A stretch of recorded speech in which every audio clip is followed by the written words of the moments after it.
Game over.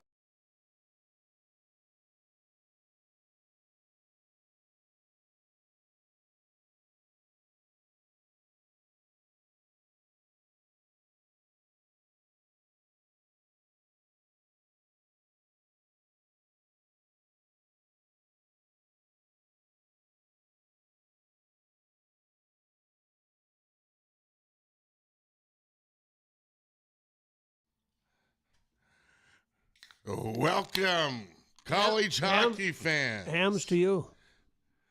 From the West Coast to the East Coast, from the Gulf of America to the top of our 51st state. Thank you for joining the number one college hockey radio show in the country. Hey, what did you think on that play? The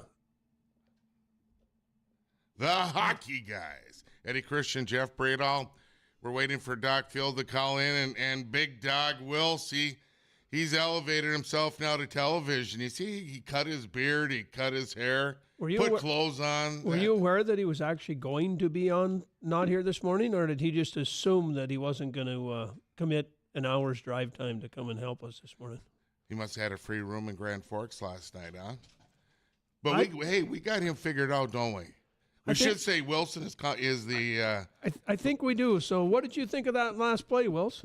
You know, that last play was really a nice last play. And Wills, on the game-winning goal in the Bismarck Center, our Legacy girls, what did you see on that one? You know, that last play on the girls' game was a very, very good play, eh? So we got Big Wills figured out here. In that double overtime big winner, I was watching the game, and a few folks that we know that were playing, and I'm just trying to figure out why he wouldn't just go and put the button so that he doesn't have to go up there every year. Just hit the button and repeat himself. And just repeat himself. Good morning, Dr. Phil Johnson. How are you doing? Good. How are you guys? Good. We're just laying into Dean. You know, he's doing the the color commentary for the state high school hockey tournament, and we Eddie and I kind of got him figured out on how, because he's doing so well, how he's doing it. So, Doc, it's a good thing you called in. You are our next target. Valley Imports, presenting sponsor of the Hockey Guys. We appreciate Valley Imports and Valley Pre-Owned, your best price leader in the region. Find your next vehicle at valleyimports.com. You know, before we get into the college scores, let's just go back to high school. First, Eddie, I'll talk about North Dakota. Eddie, you talk about Minnesota, and Doc, you can fill in where you think the best one is. But last night up at the Ralph Engelstad Arena, two terrific games being played. West Fargo girls Packer team playing Minot. Overtime, double overtime, and this gal from West Fargo came down, terrific play right around the defenseman, spun her around, went in on the goalie, top shelf for the West Fargo Packers girls team going to the state championship game tonight, Eddie.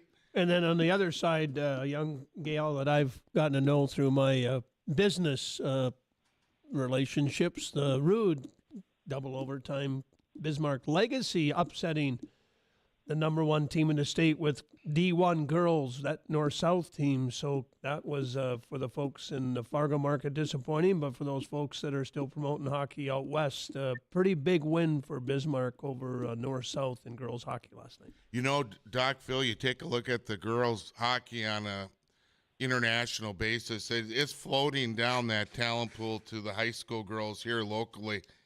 Both Bismarck and West Fargo watching those girls play. Man, that talent level, they can play. Goaltending, it's not like girls hockey 30, 20 years ago. It's changed, hasn't it? Yeah, but you know, there still is a big disparity, and I can say that because I was just in Bosnia, Herzegovina, for the World Women's Division 3B championship, which is the lowest level that you can be, and there is this big divide between North America and Europe, and although the girls are playing and that's great, you know, the numbers are not great for little countries like Estonia and Latvia and Lithuania, and you can go down the road, Bulgaria. They still love playing, and that's the fun thing to see. The girls are still interested, but there is a disparity in the talent level, and I'm not sure how you try and improve that other than trying to improve the exposure of hockey. In those parts of the country, we all know it takes a lot of money, to do that. They've got to have rinks to do, and in Bosnia they had 2 indoor rinks. Imagine that. They have 2 indoor rinks in the whole country, and they don't have any outdoor rinks because the weather doesn't cooperate. So here in North America, we are very fortunate because we get to see the best of the best, and I think you see that every year with the World Championships at the top level, but also the Olympics too. It's always USA versus Canada. Sweden and Finland, they're doing better jobs, no question. But they don't have that number of girls that are participating for whatever reason, and so the talent level is a little bit less. But that's just my 30,000-foot view of it. It's fun to go to these lesser tournaments. The girls they're having a blast though. They're fun. They do all those quirky things that make it fun. They're laughing. They're enjoying themselves. It's not the pressure cooker that it is at the top level. And you know what? And that's refreshing and fun to see too. And then you take a look at the second game, or the game following the West Fargo Packers girls hockey game, which was the boys game, where the West Fargo Packer boys played Grand Forks Central for a trip to the championship game tonight. And boy, West Fargo Packer boys, they put a battle. Lost in overtime, Doc Phil. I don't know if you got a chance to catch that game last night, but boy, the West Fargo Packer boys played fantastic last night. Should have won that game. They just ran out of gas. And and that's kind of sometimes what happens when you've got that 3-day tournament. There's a point where the engine just doesn't have enough fuel, to keep going. They're not used to playing those back-to-back-to-back games, and so that sometimes is a detriment. But hey, congrats to the West Fargo Packers. I mean, that's a great thing. I think they are evolving into a pretty solid program. And I say that because I see, North, South, and all the others are kind of splintered off a little bit, whereas West Fargo, and case in point, Cameron Berg, came from West Fargo. Ben Strinden? They're developing into a good, strong program. Yeah. Hey, Jeff, did I hear Doc right? He went from men's hockey and now he's in retirement and he's in the girls' game. Are we in the B level in Bosnia? Is he there over? What's USA Hockey doing to you, Doc? Is he there for medical reasons, or is he just now a casual fan? That's what I haven't figured out. Well, I am the United States of America representative for the International Ice Hockey Federation on the medical committee, so I am the medical supervisor for here. Myself and Dr. Mike Stewart down at the Rochester Mayo Clinic, although he's retired as well. He and I retired at the same time. So our duties are to supervise these tournaments, make sure that the local medical care for injuries is appropriate. It's to our protocols. The medical facilities are up to the level that we need to have them. Enforcement of all the rules, especially concussion. And so we're concussion spotters. And so basically it's a supervisory role. I have nothing to do with USA Hockey anymore. I've retired out of that since I'm out of active practice. And so now you are a casual observer. I am a casual observer. Good for you. But I have a little bit more interest in that. So I'm watching the girls look at the injuries and then making sure they're being evaluated and treated appropriately, and specifically concussions. We see a little higher concussion rate in the girls. And I personally think some of that's because of the perhaps lack of inability to withstand checks, and even though they're not really checks, but they're not strong on their legs sometimes, and they fall down and hit their head a little bit more. Eddie, thanks, Doc. Eddie, we need to thank some people here. Hey, our period sponsor, Hams Beer. Hams is still brewed in that true family tradition, using the purest water and the choicest barley, grain, and hop. So cheers to Hams. We appreciate sponsoring the hockey guys. And we're going to be back and get into a little bit of the Minnesota high school. And then we got to get over to the college game. That's what we're here for. That's right. Got to go through some scores. And we'll be back with the hockey guys right after this.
Welcome back to the hockey guys.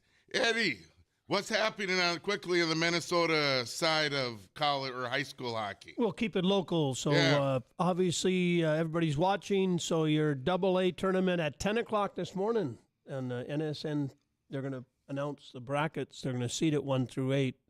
The surprise of the day is Hill Murray is not there. So the people on the Moorhead side of this thing are probably having a little bit of a smile on their face. So the road to that elusive championship in Minnesota boys AA hockey may have gotten a little bit cleaner without Hill Murray in there, because everybody knows Hill Murray and Moorhead have figured out how to play overtime games for most of their state tournaments. So the upset of the day was Stillwater. Some might not call it an upset because Stillwater was 21-6. So your teams are Lakeville South, Shakopee, St. Thomas Academy, Stillwater, Rogers, 23-3-2. I believe tied Moorhead last go around. So Rogers and Moorhead, we'll see where the brackets come out. We'll see if they end up having a chance to play or if they put them in the same bracket, as you know, just like college hockey. So, Jeff, that's kind of the wrap-up on the Minnesota side. Boy, had a chance to watch Shakopee in that tournament, a couple weeks ago, the outside game. Boy, did they look good. They've got a couple studs on that team that have committed. I think about half their team is committed to college already. The two big players have committed to the University of North Dakota. But, hey, let's get through some college scores here real quick. We got to get some great music in the background playing. Tough Can night. you sing a song, Eddie, while we go through? Tough night for us Here North Dakota we fans. go. The college scores from last night. Some upsets, some victories, some expected scores. University of Minnesota goes down in overtime to Penn State. What a great game. I watched that one. Jimmy That was a good Snuggerud. game. Yeah, That was a Mason really good Nevers, Connor Kurth. Brody Zimmer picking up 2 assists. What do you think, Doc? You know, I watched that game as well, and I was really impressed with the speed of the Gophers, but I was probably more impressed with the back checking and the forechecking of Penn State. They really just stuck on them, and I think that was the key in that game. And you know, their goaltender was pretty good too; he's pretty solid. But you know, that a little bit of a mild upset. I don't know if that's going to make a big difference, but Penn State's in Michigan playoff State- mode. Penn State was in playoff mode, and you could see they want home ice next weekend. Absolutely. You know, so was Michigan at Ohio State last night as well, which was a really good game. But I think that, you know, tonight will be really interesting because Michigan State now leads by, a point or 2 for first place. So if Michigan They may State be can finish flat. off- They may be flat because the Gophers picked up 1, but remember the Gophers, I think Michigan State's somewhere in the world.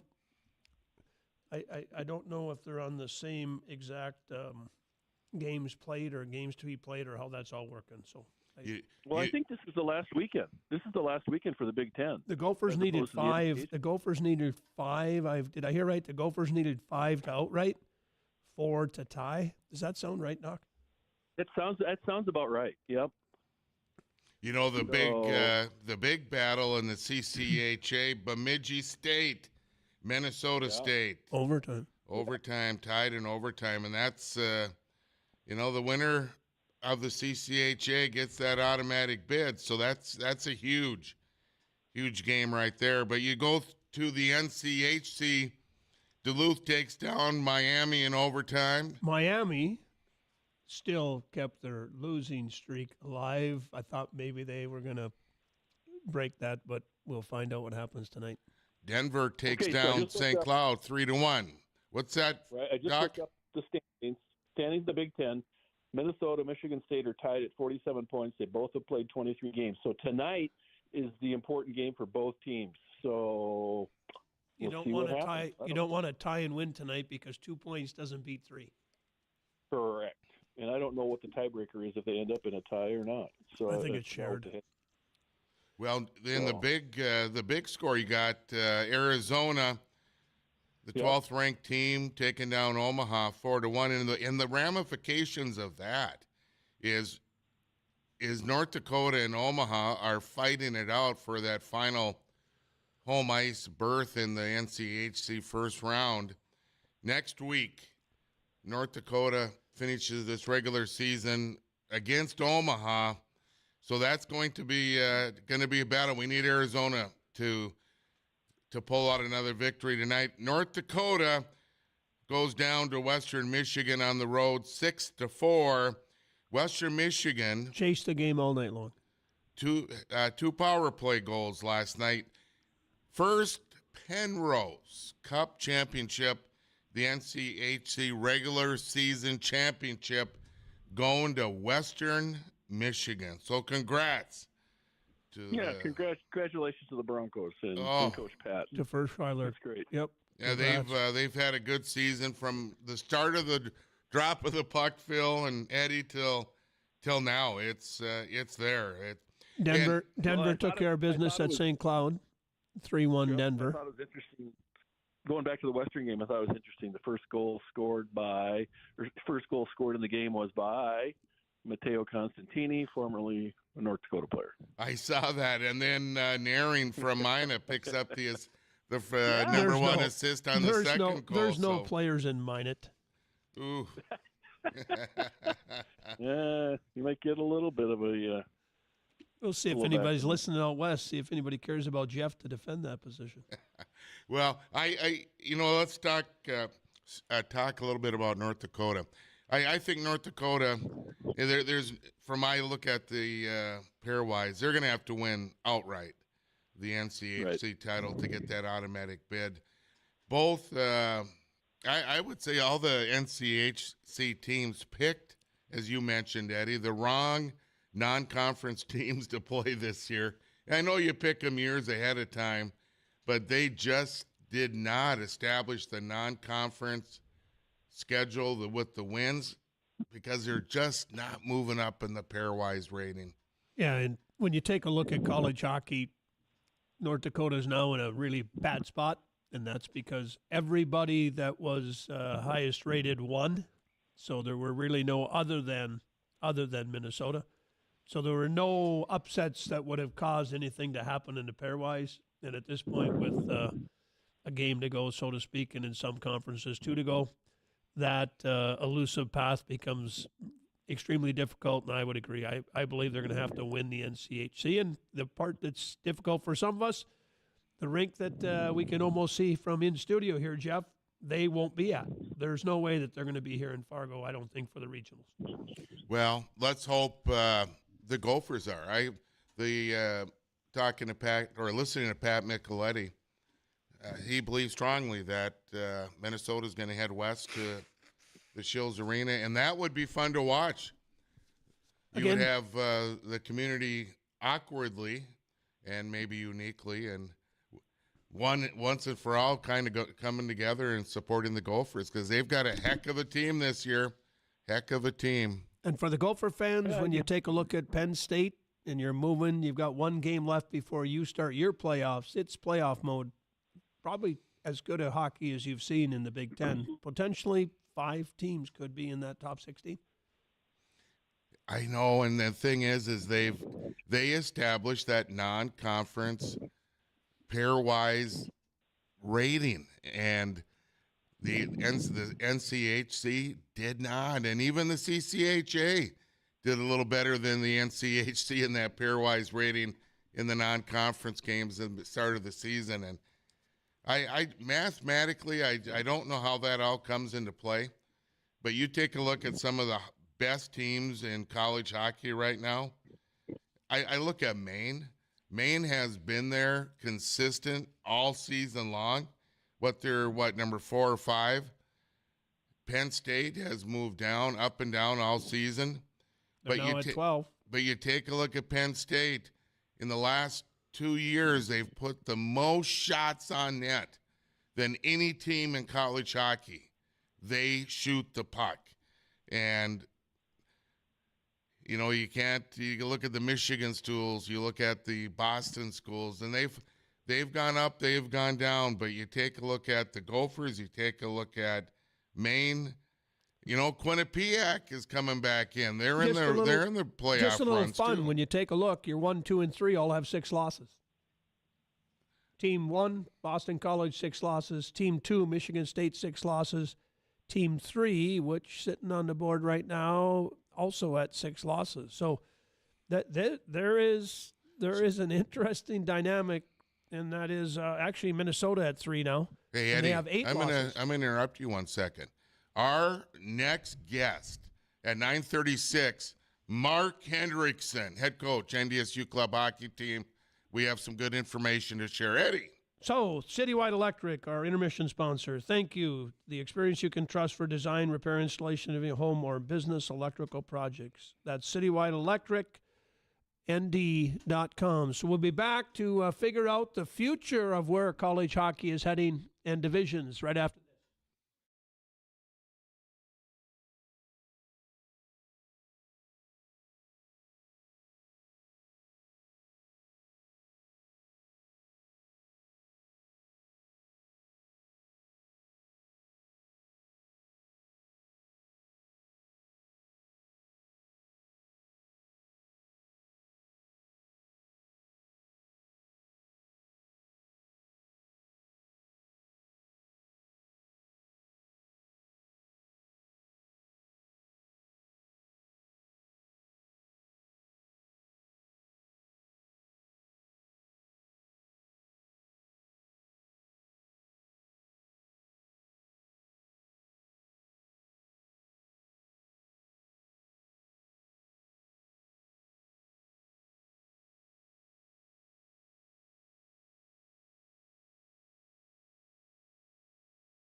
Munich. Hey, we appreciate the Fargo Force, Bagan Strinden, and Dakota Refrigeration, regular weekly sponsors of the Hockey Guys, and Valley Imports, our presenting sponsor. Thank you. With us is NDSU club / we want to have them on the radio to find out that club designation, what's happened to that. Head coach Mark Hendrickson. Mark, welcome to the Hockey Guys. Hi, thanks for having me this morning.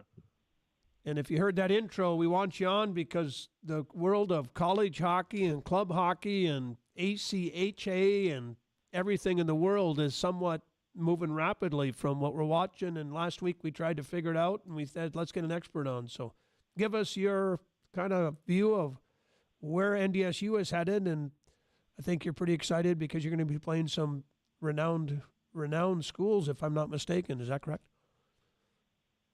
Yeah, so to talk about what's happened since COVID, we lost our spot in what they call a WCCHA conference. They have a Midwest, which has teams like Minnesota, Crookston, Jamestown, Bethel, St. Cloud.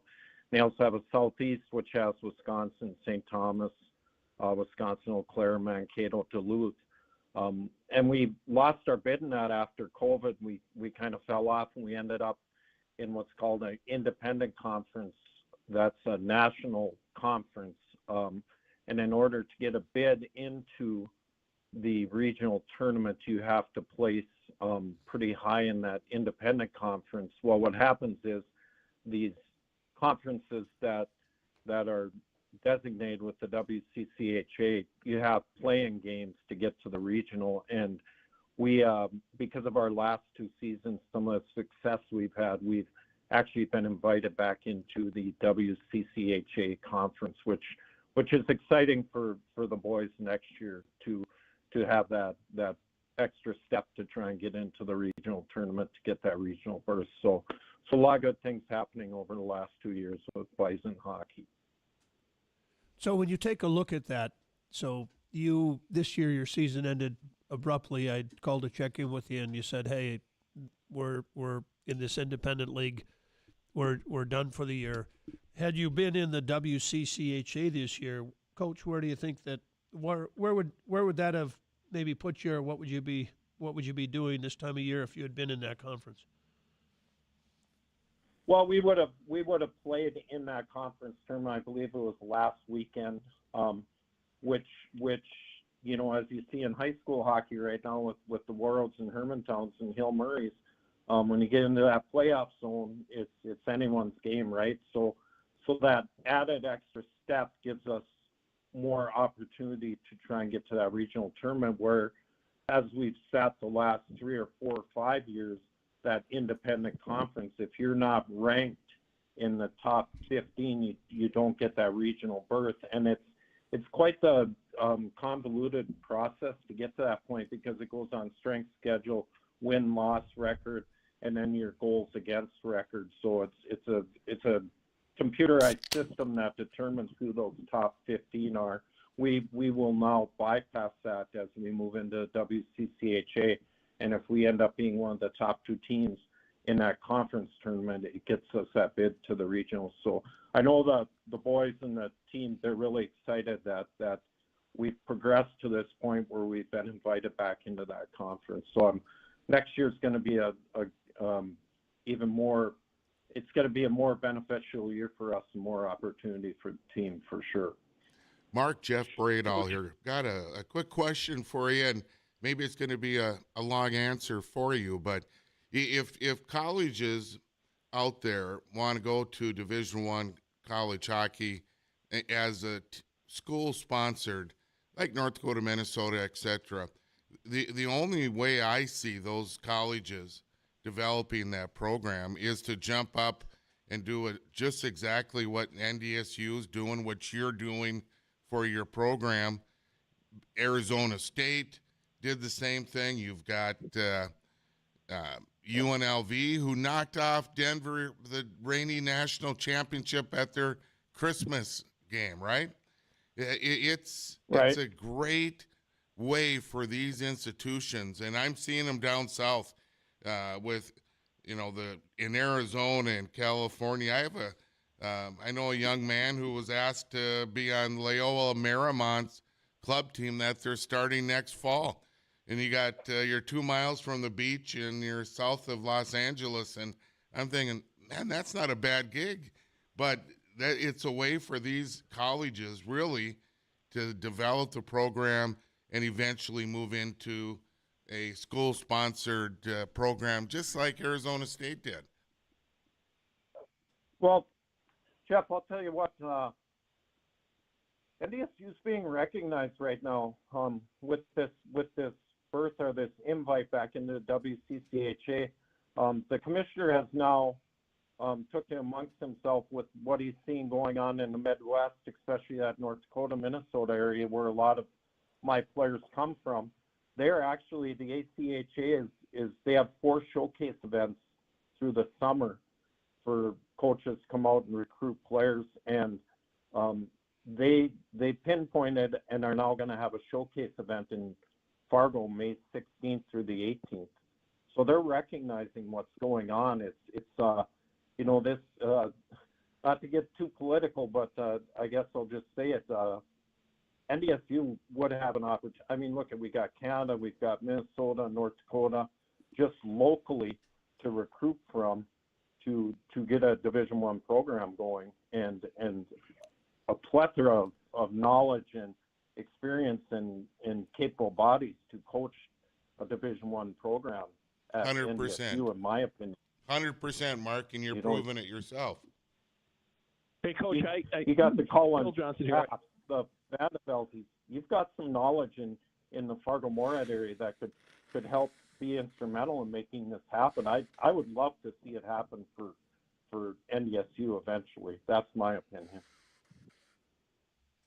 Go ahead, Doc. Coach. Hi, Coach. I've got a question for you because I've been involved. We were involved with trying to get NDSU to go to Division I about 30 years ago. That's when the Dome was built. The Dome was sold that it would be a multi-purpose facility that would have ice in it as well.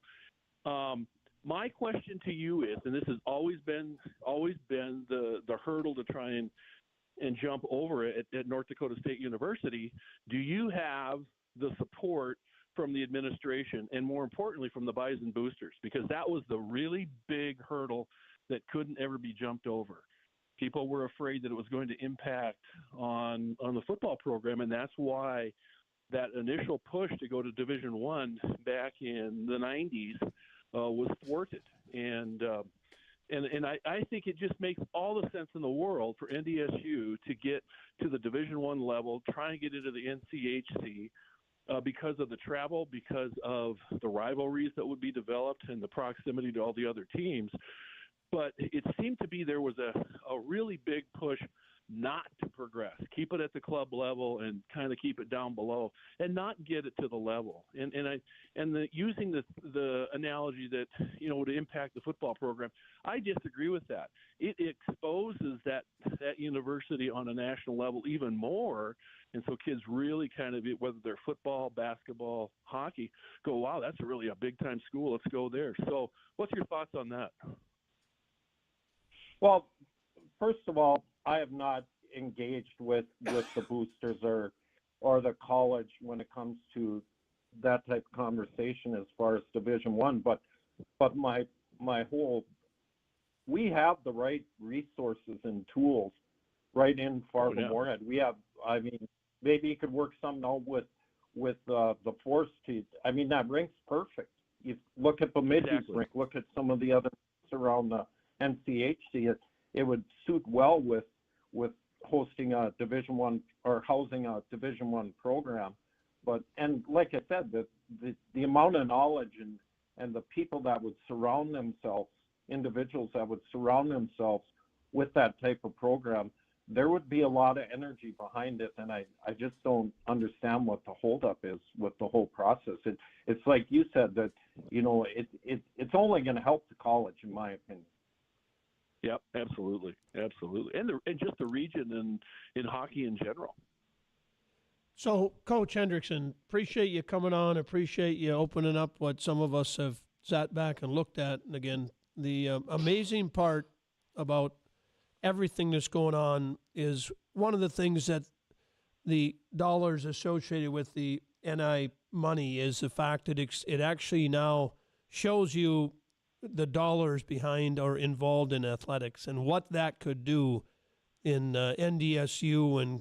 And again, dollars are dollars, and how it gets accounted out becomes the second part of this equation. But we appreciate you coming on this morning. We'll have to get you back on as you go through your year next year, but appreciate you coming on for and spending some time here with the hockey guys, and good luck in your efforts as you get to go out and recruit into a league now, which is, I think, definitely helpful. So we'll let you go, and we'll be back here on the hockey guys. We appreciate our intermission sponsor, Gateway Chevrolet, and where you can get big saving on Silverado, Equinox, or Blazer.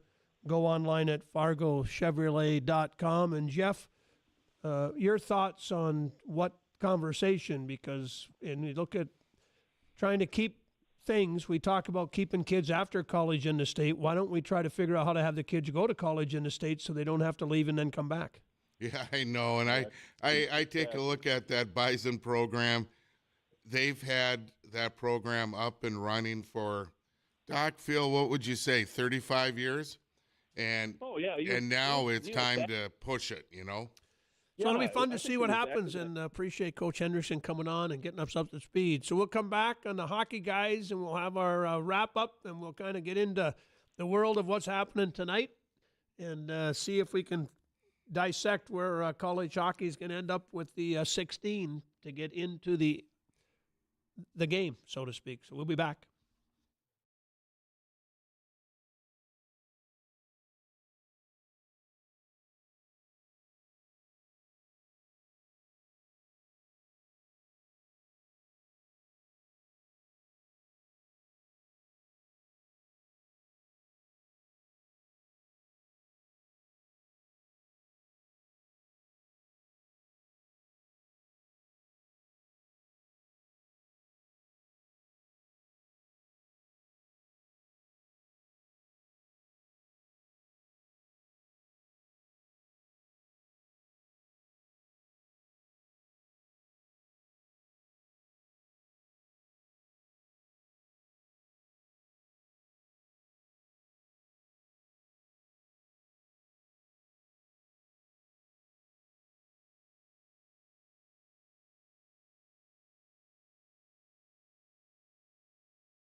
Hey, welcome back to the best college hockey show in America. So Welton's Tire Service, Carpet World, Halstonson Askew Wealth Management, and Red Pepper, of which obviously at the tournament in Grand Forks, you must have been there a couple of times with Wills between the Saturday afternoon game and the Saturday evening game. So you guys probably double dipped it in there for lunch, dinner, and breakfast all in one. But anyway, to the kid that was recruited. Hey, to the kid that was recruited. Hey, both you and Doc would know what I'm talking about. Double ham, double cheese, taco meat, extra white sauce. All meat grinder, extra white sauce, heated.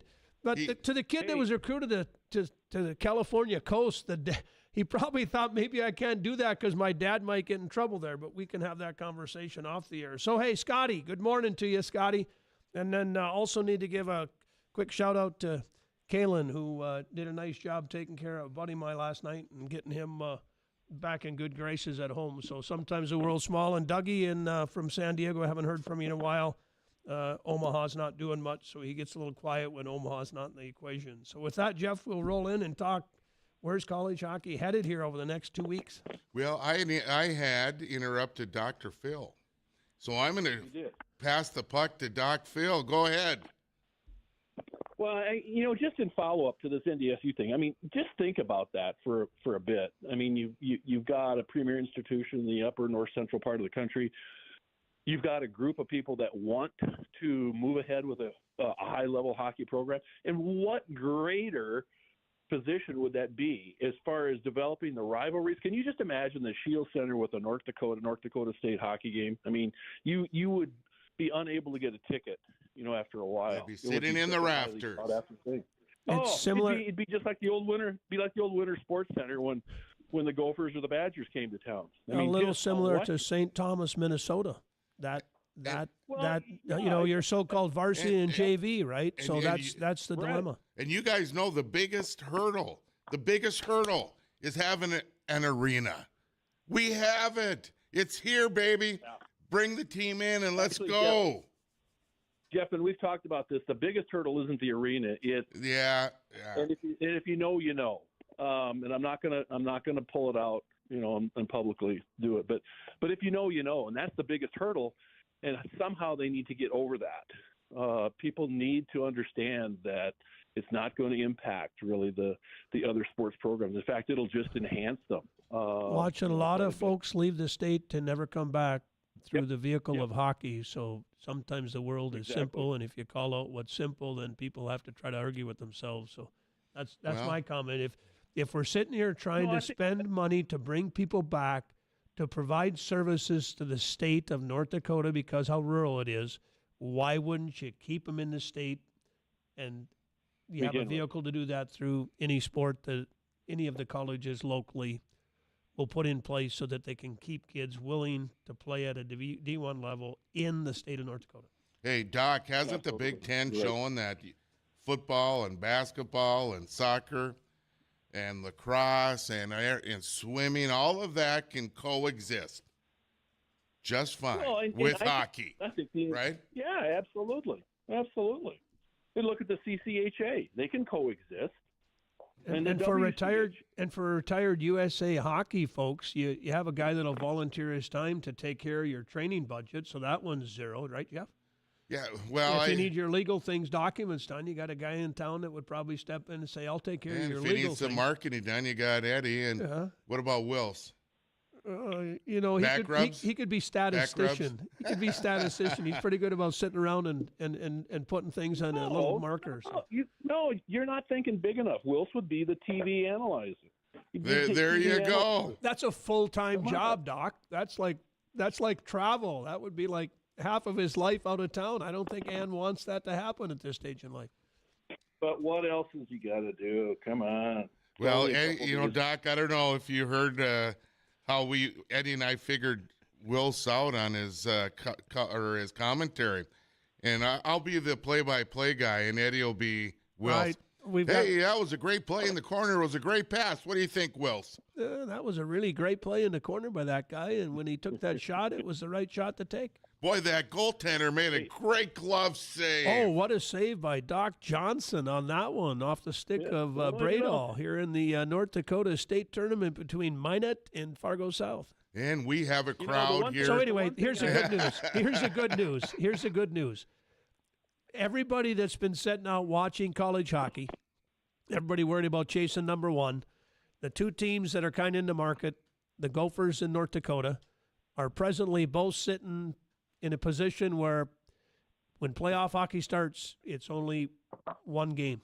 And Penn State played a one-game playoff last night. Minnesota has a chance to play a one-game playoff tonight to win the Big Ten. Those are interesting games, right? So the great part about we're going to head into the next few weeks, it is playoff mode. And the games and the teams playing interleague games, you cannot get enough college hockey right now on television to watch because the games are exceptional to watch. You know, and I'm going to go back, and I just received a nice text message from Dave Mourneville, legendary coach, right? Who, but here, he reminds us, and we all should remember, Herb Brooks came up to Fargo and met with Abe Sponberg, the athletic director at NDSU, 2 times in 1986 and 87 about NDSU hockey being part of the college hockey community.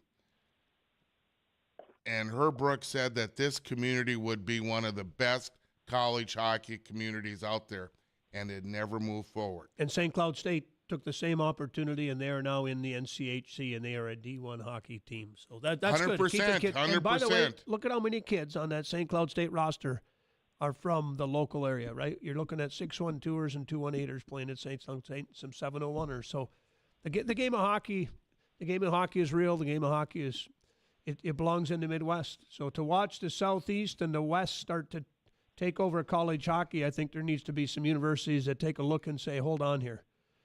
We better step up to the plate. I'm going to tell you guys that the support is there, and it may not be clearly evident, but it is there, and they just need to determine if that's what they want to do. And this starts with the administration. The administration needs to get behind it and move forward, because that was the big problem why it didn't progress back in the 90s. I mean, everything was set to go. It was set to go, and we were as a group that I used to work for, we were ready to go. Everybody, all the donations and everything was set.